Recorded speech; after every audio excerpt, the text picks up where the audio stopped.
ओम नमः शिवाय। आज सुनेंगे श्रावण मास महात्म्य की अध्याय 12 की कथा को।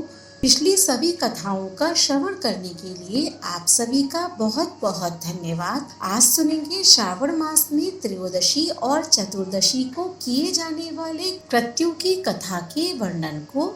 अध्याय को शुरू करने से पहले प्रेम से बोलिए ओम नमः शिवाय। ईश्वर बोले, हे सनत कुमार, अब मैं आपके समक्ष त्रयोदशी तिथि का कृत्य कहता हूँ। इस दिन 16 उपचारों से कामदेव का पूजन करना चाहिए।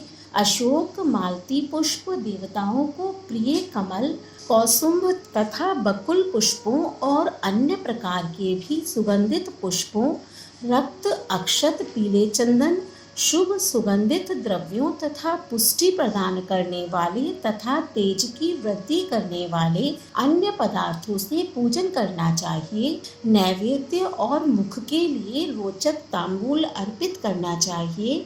तांबूल में चिकनी उत्तम सुपारी, खैर, चूना, जावित्री, जायफल, लवंग, इलायची, नारिकेल, बीज के छोटे टुकड़े, सोने तथा चांदी के पात्र, कपूर और केसर, इन पदार्थों को मिलाना चाहिए। मगध देश में उत्पन्न होने वाले श्वेतवर्ण पके हुए पुराने दृढ़ तथा रसमय तांबूल शंबरासुर के शत्रु कामदेव की प्रसन्नता के लिए अर्पित करना चाहिए। उसके बाद मोम से बनाई गई बत्तियों से कामदेव का नीराजन करें और पुनः पुष्पांजलि प्रदान करें। इसके बाद उनके नामों से प्रार्थना करें, जो इस प्रकार है। समस्त उपमानों में सुंदर तथा भगवान का पुत्र प्रद्युम्न, मीनकेतन, कंदर्प, अनंग, मन्मथ, मार, कामात्म संभूत, झषकेतु और मनोभव, कस्तूरी से सुशोभित, जिसका वक्षस्थल आलिंगन के चिन्हों से अलंकृत है। हे पुष्पधनवन, हे शंबरासुर के शत्रु कुशमेश, हे रतिपति, हे मकरध्वज, हे पंचेश, हे मदन, हे समर, हे सुंदर, देवताओं की सिद्धि के लिए आप शिव के द्वारा दग्ध हो गए। उसी कार्य से आप परोपकार की मर्यादा कहे जाते हैं। आपके दिग्विजय करने में वसंत की सहायता निमित्त मात्र है। इंद्र दिन रात आपका मनोरंजन करने में लगे रहते हैं, क्योंकि अपने पद से च्युत होने की शंका में वे तपस्वियों से भयभीत रहते हैं। आपके अतिरिक्त दृढ़ मन वाला कौन है जो शिवजी से विरोध कर सकता है? पर ब्रह्मानंद के समान आनंद देने वाले आपके अतिरिक्त दूसरा कौन है? तथा महामोह की सेनाओं में आपके समान तेजस्वी कौन है? अनिरुद्ध के स्वामी और मलयगिरी पर उत्पन्न चंदन तथा अगरू में सुवासित विग्रह वाले जो देवेश कृष्ण पुत्र हैं, वह आप ही हैं। हे शरतकालीन चंद्रमा के उत्तम मित्र, हे जगत की सृष्टि के कारण, जगत पर विजय के समान दक्षिण दिशा तथा पनवनदेव आपके सहायक थे। हे नाथ, आपका अस्त्र महान, निष्फल न होने वाला, अत्यंत दूर तक जाने वाला, मर्म स्थल का छेदन करने वाला, करुणा शून्य तथा प्रतिकार रहित है।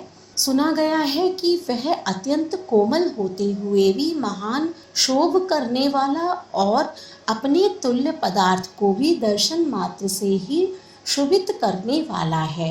जगत पर विजय करने में सहायक होने से प्रवृत्ति ही आपका मुख्य अलंकार है। हे विभो, आपने सभी श्रेष्ठ देवताओं को उपहास के योग्य बना दिया, क्योंकि ब्रह्मा जी अपनी पुत्री में कामासक्त हो गए, विष्णु जी वृंदा में अनुरक्त कहे गए हैं और शिव जी पर स्त्री के कारण अस्पृश्य हो गए। हे मानद, यह वर्णन मैंने मुख्य रूप से किया है, अधिक कहने से क्या लाभ है? इस लोक में अपने वश में रहने वाले ब्राह्मण विरले हैं, अतः हे भगवान, इनकी की गई पूजा से आप प्रसन्न हो। श्रावण मास में शुक्ल पक्ष की त्रयोदशी तिथि के दिन पूजा करके कामदेव प्रवृत्ति मार्ग के विषयासक्त व्यक्ति को अत्यधिक पराक्रम, तथा शक्ति करते हैं और निवृत्ति मार्ग में संलग्न व्यक्ति से अपने विकार को हर लेते हैं। श्रावण मास में शुक्ल पक्ष की त्रयोदशी तिथि में अपनी पूजा के द्वारा संतुष्ट होकर यह कामदेव सकाम पुरुष को अनेक प्रकार के अलंकारों से भूषित तथा मनोहर स्त्रियां प्रदान करते हैं और दीर्घजीवी गुणों से संपन्न सुख देने वाले तथा श्रेष्ठ वंश परंपरा वाले अनेक पुत्र देते हैं। हे मानद, त्रयोदशी तिथि का जो शुभ कृत्य है उसे मैंने कह दिया।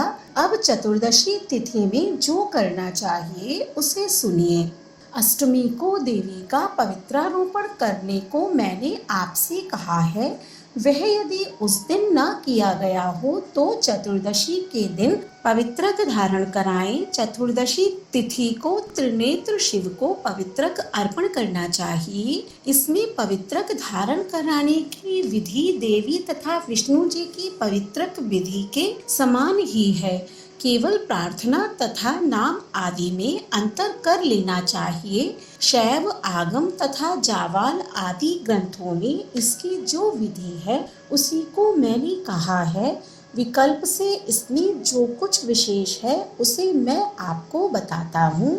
11 अथवा 48 अथवा 50 तारों का समान ग्रंथि तथा समान अंतराल वाला पवित्रक बनाना चाहिए। पवित्रक 12 अंगुल प्रमाण के, 8 अंगुल प्रमाण के, 4 अंगुल प्रमाण के अथवा पूजित शिवलिंग के विस्तार के प्रभाव वाले बनाकर शिव जी की प्रसन्नता के लिए अर्पण कर देना चाहिए। विधि पहले बताई गई है, फल आदि पहले कहे जा चुके हैं और इस तरह से जो भी इस व्रत को करता है वह कैलाश लोक को प्राप्त करता है। हे वत्स, मैंने यह सब आपसे कह दिया, अब आप और क्या सुनना चाहते हैं? इस प्रकार श्री स्कंद पुराण के अंतर्गत ईश्वर सनत कुमार संवाद में श्रावण मास महात्म्य में त्रयोदशी चतुर्दशी कर्तव्य कथन नामक 20वां अध्याय पूर्ण हुआ। बोलिए भोलेनाथ भगवान की जय। अगले अध्याय का श्रवण करने के लिए हमारे चैनल को सब्सक्राइब करें।